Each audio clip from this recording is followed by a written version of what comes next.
Hello guys, and welcome to the ProDota Cup by Smashcast TV. We are here in the last match of the day, which coincidentally will happen to be between Happy Feet and 458 Production. This is a best of two, and the first match of the best of two has already been played.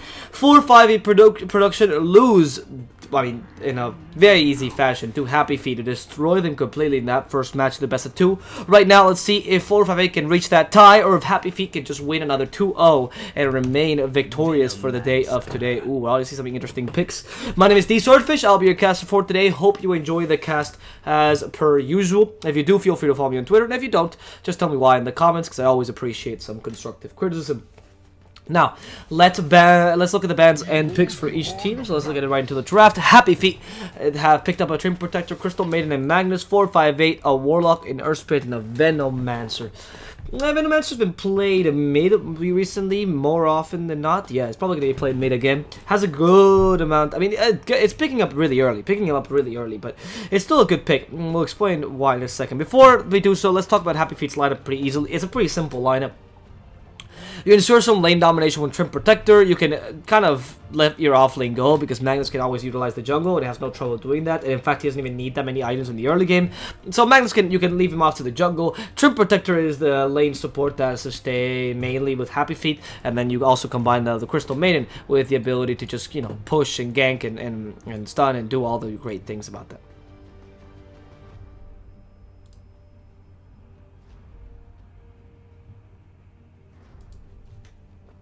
So let's see if the guys from Happy Feet can utilize this lineup well, because obviously they're going for lane domination in the early game, then an easy mid game because of great team fight ultimates like Overgrowth, RP, and that Phrasing Field, and then you combine it with a Spectre now, which is a pick that Happy Feet have really preferred. It's great with the Magnus, though the RP and Haunt is not particularly the best combo in the world. The amount of team fight you have is insane, and you can go for a lot of early game kills with just the Magnus, the Crystal Main, Trick Protector, and then haunting right to them. In fact, the Spectre's been played a lot with the Legion Commander, but you can always run it with like a Magnus, in this case in the mid lane. I don't know, run something that can have a bit of killing potential like an Ember Spirit, and you're pretty much set. As for 458, they go for something a bit different. They do actually go for lane domination, whereas Happy Feet relies on getting kills in the early game, or the sacrificing of one lane, depending on how they want to play, in this case the Magnus, for the benefit of everyone else.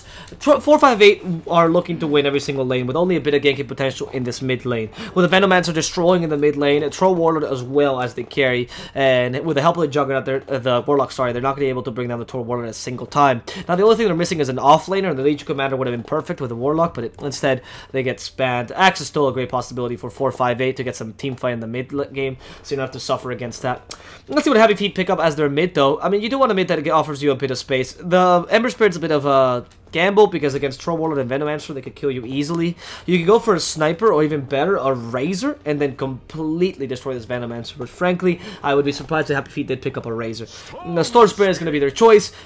And the Alchemist for 458. Okay, so actually, I did not actually understand, I guess, the draft from 458.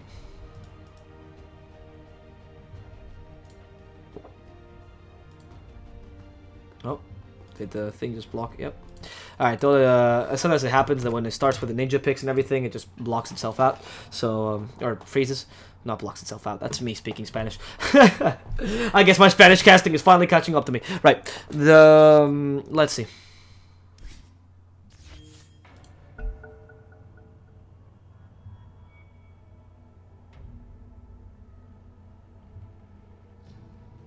Okay, Happy Feet versus 458 Production. Let's see what they have.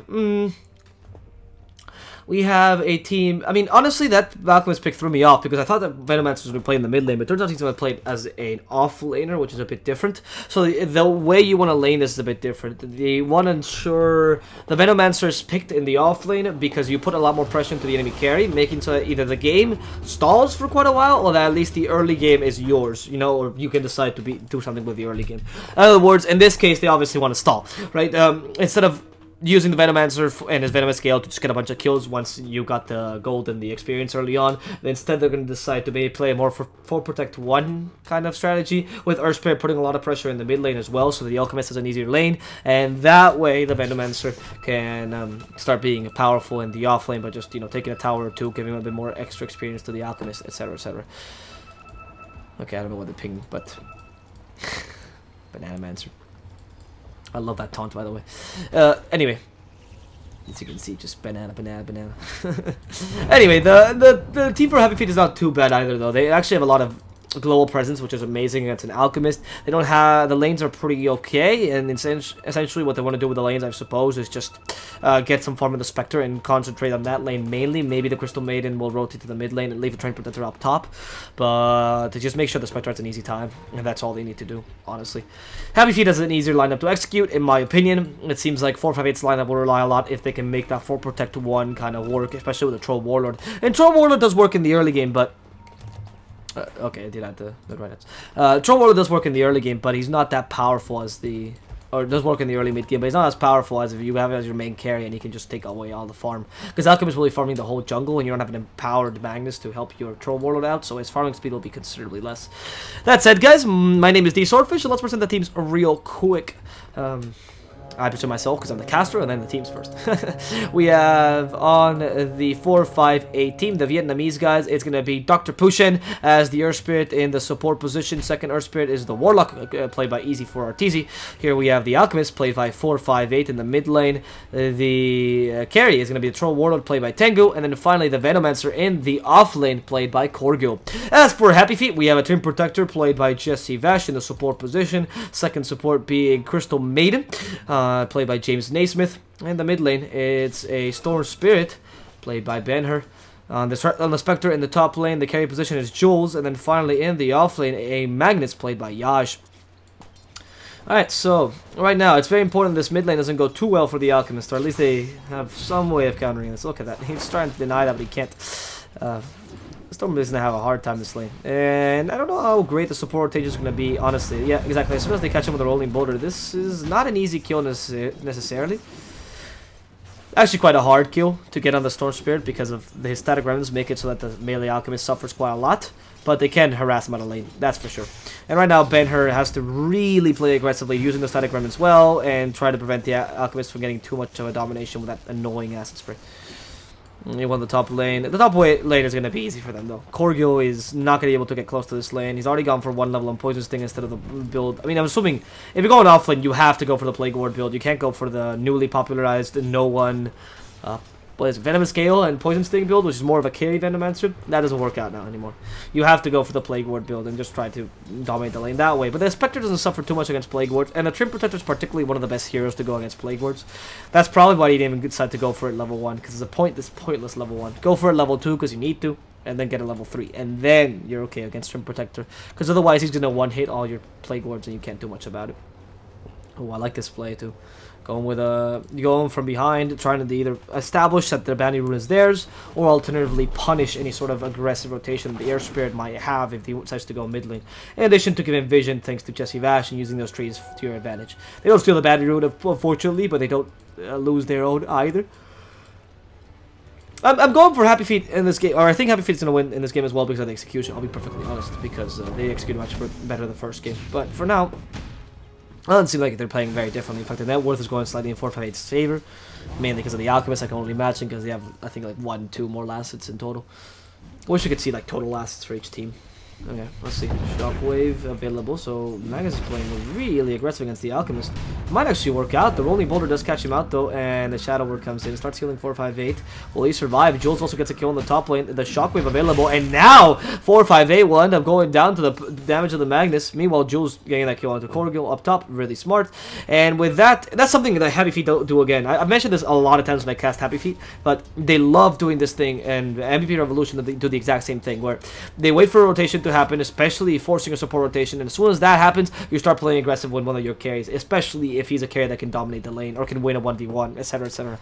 So this is what happened with Jules. What are you staying in lane for? Okay, that's not a good play though. Staying in lane and being hit by the Venomous Gale. He is going for the Venomous Gale build, so it's going to be the no one Venomancer build instead of going for the Plague Wards. And okay, I suppose. I mean, I like the build is fine because he killed the Spectre. I don't like what the Spectre did, but just was staying there for an extra amount of time because he already got a kill. So now this just made the Venomancer come back completely. However, killing the Alchemist was very important, and rotating the Magnus to kill the Alchemist, not a bad choice. Especially because the Magnus can go jungle. You allow the, who was it, Team Protector? Yeah. DSwordfish to just have experience in the bottom lane, as long as he's not needed in the top lane, And really, all you need to do is sap experience. Ben-Hur is already doing pretty decently in this middle lane, thanks to the Arcane Aura, as it allows him to spam those remnants much more efficiently. Now with a bottle, he even has some healing to go with it. And the Magus can just stay in the jungle. Offlane jungle, right? And from the offlane jungle, ganking the mid lane, or even ganking... Yeah, actually, ganking the mid lane is not that far away. So, this path... I mean, it's not entirely this path, but you get the idea. This path is pretty quick to do, meaning that you can gank the Alchemist if you do think that he's overextending and punishes overextension and whatnot. But more importantly, you're also close to your lane, so that you can actually take these great lanes of creeps, because, from what I can tell, the Troll Warlord is having a hard time of keeping lane equilibrium. Sorry, my mouse just bugged out there, and that's why I couldn't go up top lane. Ooh, that was almost a denial by Jules, but Korgil ends up getting that kill. Unfortunate, that would have been a good denial, preventing that Korgil gets that kill. They're playing really aggressively against Korgil. I don't know if that's the right choice. Leech Seed now into Tengu. And careful, because Tengu should be able to make it out alive easily with just wielding axes.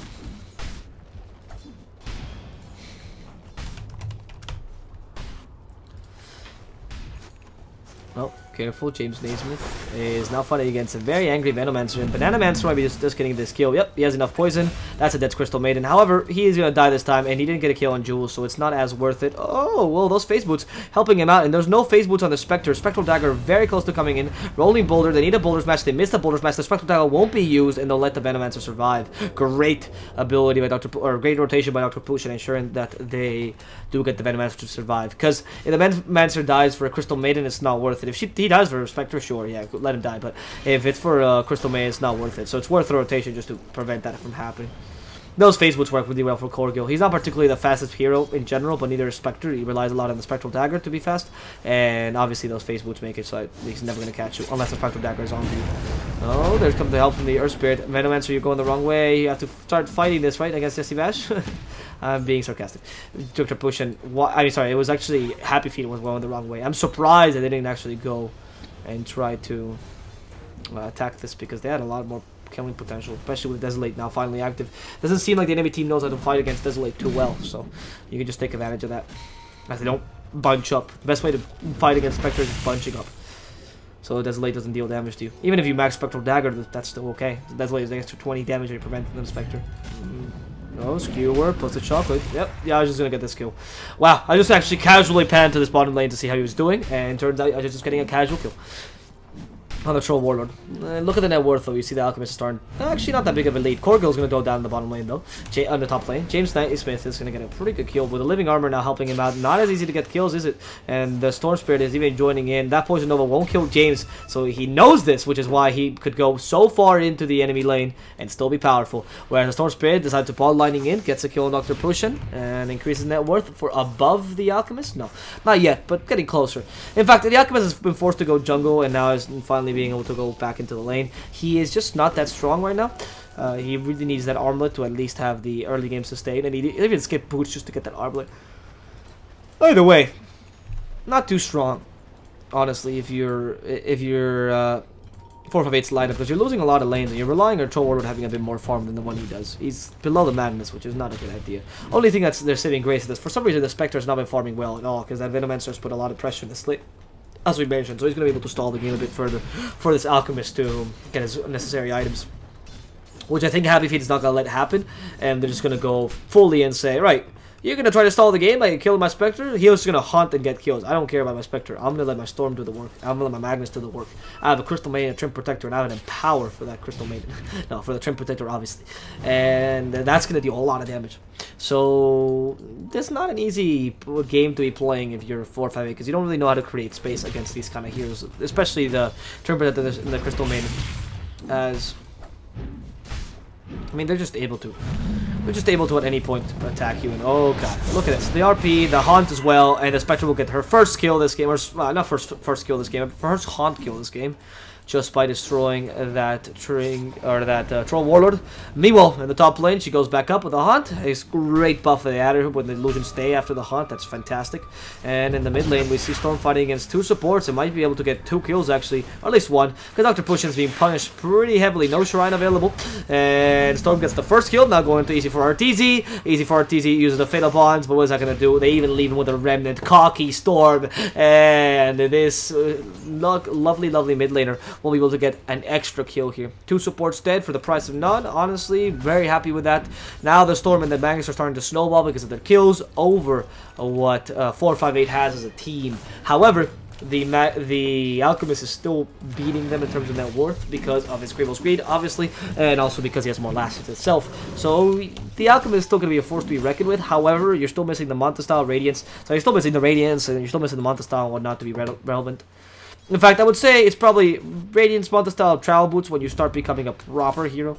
Until then, you're kind of weak. The Spectre has much more abilities to attack you than the Alchemist in the early game. Even with an armlet, he's just not that great compared to a Haunting Spectre, especially if he does max Desolate next, which is always the build. When you get plus 80 damage, plus 65 damage Desolate, that's so good. Good Whirling Axis, LFT that wants to kill the Crystal Maiden, Freezing Field coming out, the Skewer to save her life, and they don't need to do that because a tower will finish her off anyway. However, the Magus getting a Shockwave finishes off the Warlock. And now Korga looking to poison and kill someone here. And maybe Yaj is the better target. He's decided to go for the target that, you know, will die sooner. However, within this fountain, even with a Poison Nova on, it's not going to hurt them. The idea was to get a couple stacks of Poison Sting on and try to kill them in the fountain anyway, but there was no way. As soon as they smelled the Poison Nova, they just TP back to fountain. And that's why Venomancer's not played that often anymore. That's why he's played as a carry more than as a Poison Nova user, because that spell is garbage nowadays. It's too long a cooldown, deals a ridiculous amount of damage, honestly, ridiculous. It deals 300 plus... It deals 480? Really? 480 damage only level 1? That's surprisingly low. That's actually not that big. 480 damage, I mean, it's a large area, but still, 480 damage. Doesn't seem that impressive, honestly. In a team fight, sure, but... Are you sure? Did I calculate this wrong? Is it? No, it is 480. 30 times 16 is 480. Yeah. It's definitely not 4,800, is it? Oh, Spectre. Where did he go? I actually didn't miss that. Oh, okay. He went to kill the Venomancer. Cool hunt. And now they even take the tower with it. And with the Empower, the best part of the hunt is that you can actually go into a lane. It's a really cool little nitpick or little trick. They keep using, by the way. They get the Spectre, they haunt somewhere, they give him Empower because obviously you need it for the team fight. Wait, actually careful in the middle lane. As the Crystal Maiden, I think, has decided that it's her time to go. Bye, Crystal Maiden! Even Freezing Field before she dies. I don't think that was necessary, but again, Freezing Field, pretty low cooldown spell, 90 seconds, not that big a deal. Anyway, the point that I was trying to make earlier is that how strong this the combination of Magnus and Spectre is if played properly, because you can haunt someone. They give you the Empower because obviously you want the extra damage for that. And oh, LFT, stop dying! Let me explain my theory! Jesus, there it is, finally gone. Okay. So you empower while you're haunt, right? And you just go back to whatever lane you were farming before with a haunt itself, or go into a different hero, and you keep the empower on you, obviously, right? That goes without saying. That's amazing, because that allows you to actually take down, you know, start going to the jungle, take down a bunch of creeps, and you don't need to waste a single TP for it, just using a haunt. Meanwhile, in the middle lane, Yaj decided that his target today is easy for Arteezy. However, easy for Arteezy can heal quite a lot using the Fairy Fire. In the end, that Shadow Ward was not enough, but the Fairy Fire helped him out. Sorry, and they managed to take down, or sorry, they managed to survive after that little engagement. The gold is still going completely in Happy Feet's favor, and we even see a Storm going for Arcane Boots. I love this, not because Arcane Boots is a good item, because this means it's going to get a faster Bloodstone, and when you're fighting against someone, ooh, the Boulder Smash you can use, Storm, just run away from it, good. Oh, he might actually die to the Venomous Gale anyway, though. They have to deny. No! They missed the deny! Did he magic stick? He magic stick the deny away! God, that Storm. Poor man. Okay, now they're gonna go into the Alchemist. This is a really important kill. They skewer him back into the acid. Maybe not the best of choices. He still has the armor to get a bit of healing. Oh, Freezing Field came out. 458 lost a lot of health by doing that armor toggle. Not the best of ideas there. In fact, 458 might just go down here because of the... I mean, they're just really determined to do so. Jesse Ash will end up finishing him off with just a pound, I think. I think it was just an auto attack that killed him off in the middle of the... Or maybe it's the Poison Orb. I'm not entirely sure. In the middle of the armor toggle. That was a very bad armor toggle. You don't ever armor toggle above 458, I think, health, or so, 450 something health. I'm not entirely certain, but like it's that threshold with which armlet gives you that you have to start toggling at, because otherwise you're just going to start losing health. In fact, when they attack you, the best thing to do when armlet is, oh, careful, Tengu in the bottom lane is definitely dead. Yep, Storm is just catching him out, slowing him down, and finishing him off. It's a 3-step process to kill the Troll Warlord. Catching you, slowing you, killing you. Right. The point is, the armlet toggling should only ever be done when you're at that threshold where the armlet actually activates. In fact, if they attack you, use your armlet and then deactivate it. So use it as the attack is coming in and deactivate it as soon as possible. Unless it's a stun, in which case it's debatable because you don't know if they're going to attack you and they're going to receive a lot of damage from the armlet, or... Sorry, if they're going to stun you and just leave you there and then you're just going to take a lot of damage from your armlet unnecessarily, or not. Oh, RP, here comes the Haunt as well, so they're committing to the skill. They want to kill AC4 RTZ first, and they will manage to do so. The Spectral Attacker is just finishing him off. Jesse Vash now joins the fray, but this Magnus is really low on health. However, the Living Armor will save his life, and the Chemical Rage will end for the Alchemist, meaning he doesn't really want to fight this fight anymore. However, Jules just lost his Haunt, so he doesn't have the ability to attack him anyway. So yeah, activate your armor when they send a projectile or some sort of damage your way. Activate it, you also get extra armor, so it's physical damage. It's also a good idea to do so. It's just it's still a good factor, and that was a slight misplay I saw by the Alchemist. I don't know. I just like commenting on these little small plays. Oh God, Tengu! I think he's gonna die again. Yeah, I believe that small plays are the ones that make you have the most efficiency in Dota. And knowing these small little nuances, nobody really talks about them in cast because it's not a big thing to say, but it affects them. You know. It doesn't actually matter that much, but it does affect. Oh, this is a really good place to actually leave to. Because they didn't expect this, yeah. He skewered up to the cliff and just TP's away. Korgo was not expecting that. That's why he put a play cord here, thinking he must have just left and skewered away. But who skewers up to a cliff? And it was thanks to those mind games that they actually allowed the Magnus to survive. And with this, by the way, the Storm has his Bloodstone. He's just going to go to the shop now. See a Plague Ward. Says, screw you, Plague Ward. I don't care about you. Get the Bloodstone. Happily. And that's why I like the Arcane Boots build. You just see that? 50-minute, 60-minute Bloodstone. You're up against an Alchemist who hasn't gotten Radiance yet, even though Radiance should come on minute 12 for Alchemist. Though, if you're being a bit more harassed, minute 16, 15 is acceptable.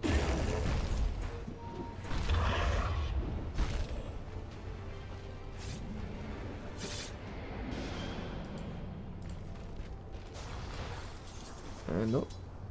Okay, for Jules in the middle lane. And I don't know if they want to initiate upon him because the pusher is just looking at him. Ah, there it is. The Brother Storm coming in and getting stunned and silenced. That's not a good initiation by Ben-Hur. He wants to lose his Bloodstone charges apparently, and he's about to die. The Living Armor keeping him alive for quite a while. Oh, they even deny him. Good job. You know, he denied himself. Okay, that's the first deny they hit. No, they deny himself. They bought the Bloodstone just to deny each other. The Storm did get an extra charge, but it was completely wasted, sadly. So he's down to 8 regardless. I mean, it wasn't completely wasted because it gave you that extra respawn time for like a couple seconds, but it wasn't. You couldn't do much more with it. You still lost 5 charges in that engagement. This is unfortunate. Oh, Yaj is gonna find an Alchemist. Oh no, he just armlet away. Since you can't armlet anymore, that's a Freezing Field plus Skewer to kill him off. That was very smart. They waited till he toggled his armlet away, and then the RP came in.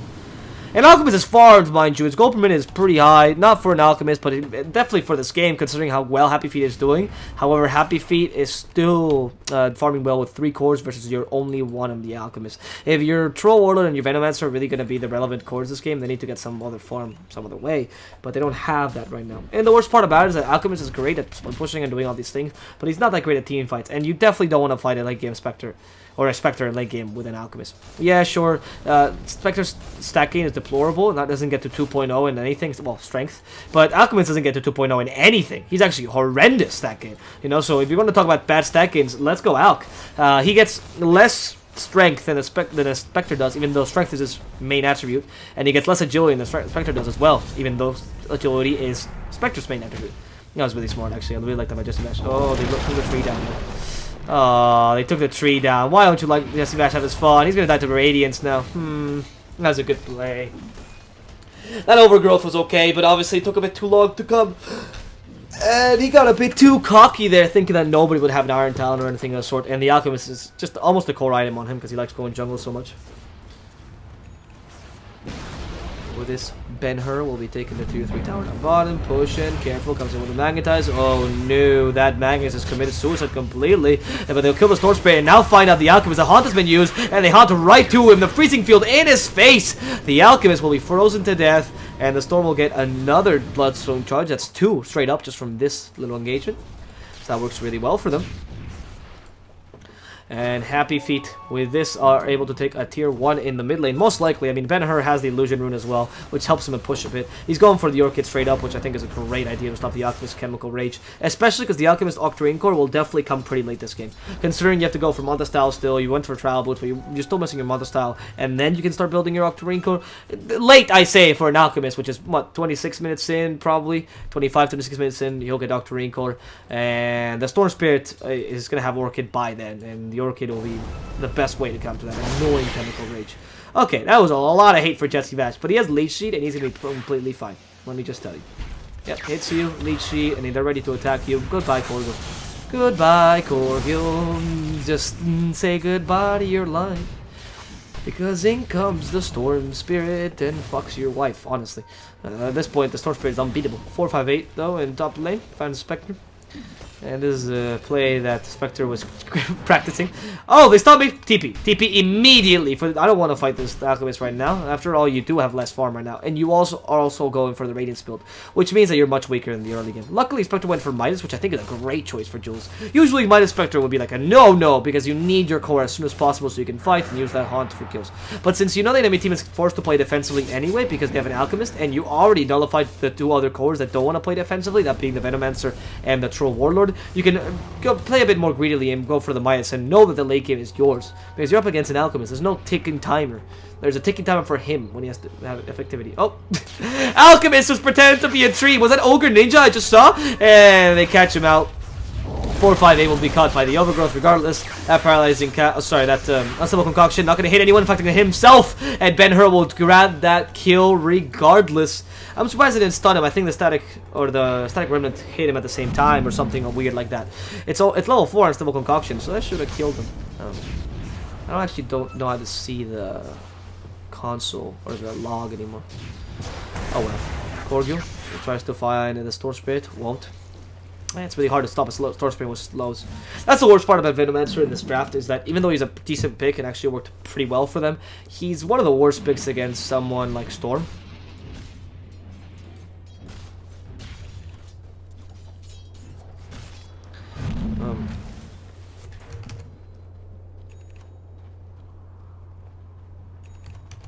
Sorry.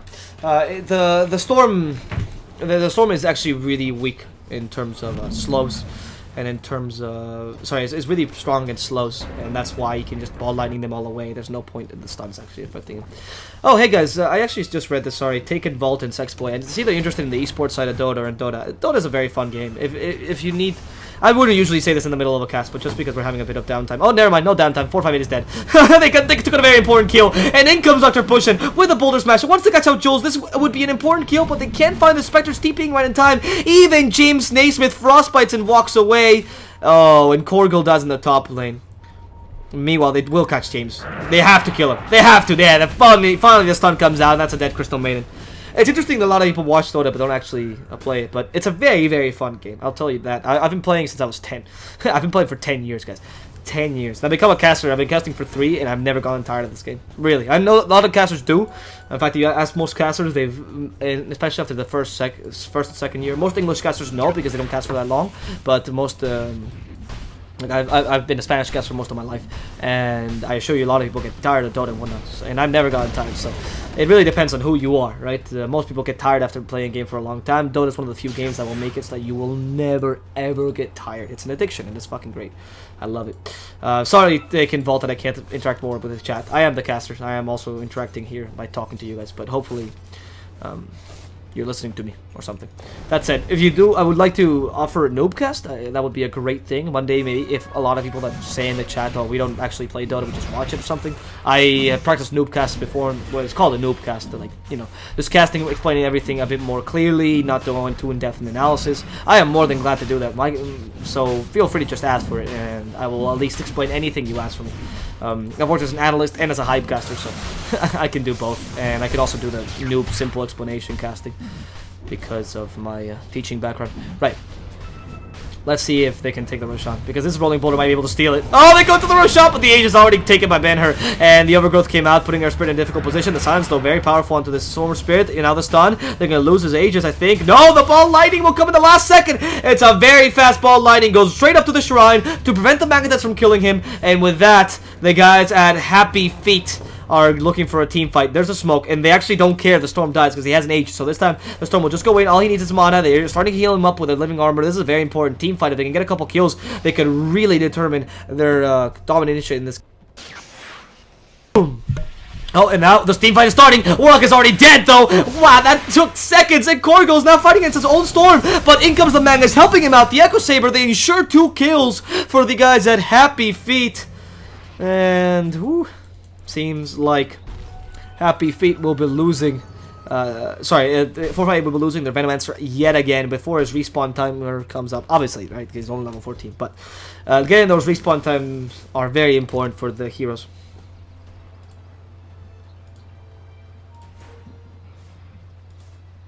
Because they allows you to... Oh, wait.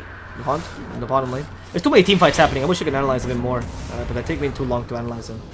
The team fights are more important here. Oh, Echo Saber, but the good rock to stop the rest of the initiation. The Skrull catches 2 and puts it somewhere in a difficult situation. But Yaj is going to go down. In comes the Ball Lightning from the Storm from downtown. I think I saw Storm coming all the way from China. He owns everyone. Owns the Alchemist. Owns the Warlock. Owns the Throne Warlord. Keeps the Aegis. And does so much psychological damage that they'll be forced to call the GG. Congratulations for Happy Feet will be winning this second game of the best of 2, getting a 2-0 pretty clearly to their name. So, Happy Feet, congratulations. The Singaporeans will remain undestroyed or undefeated today. And we'll come back with some more ProDota Cup. We have a couple more matches for the rest of the day. In fact, we have 2 more. One at 5:30 CEST, where it's Meow 11 versus... Yeah, Meow 11 versus Underdogs, and one at 7 CEST, which is European time for those of you who don't know. Digital Company versus Penta Esports. For those of you interested, feel free to watch those matches. They'll be casted by my friend Joe DXtry. However, I'll be gone for the day. It's been a pleasure casting for you guys. It's nice that some chat interactivity finally happened. Hitbox usually doesn't attack too much. But thank you, Take It Vault. Thank you, Sexboy, for talking in the chat. It is a pleasure. And if you did enjoy the cast, feel free to follow me on Twitter. I'll put my link there. It's at DSwordfish on Twitter. I also put all the replays for ProDota Cast up on YouTube. So if you want to watch them in HD, better quality than the one I can stream to Hitbox, because Hitbox actually, Smashcast, sorry, doesn't allow me to hit at the full quality that my computer allows me to. It's actually 180p, 60 FPS, but here I have to lower the resolution down a bit, so the YouTube videos look much nicer. And yeah, come by again, and we'll do a noobcast some other time. I would love to do that with one of you guys, honestly. It's great to get more people into Dota. I love this game, so I love when other people love it too. Thanks for watching, guys. Appreciate you guys coming here. If you didn't enjoy the cast, feel free to tell me why. I'm always open to criticism. Love, anyone tell me what I can improve on, because that makes me a better caster. And I'll see you guys tomorrow with some more SCA Dota for the Pro Dota Cup scene. See you guys then.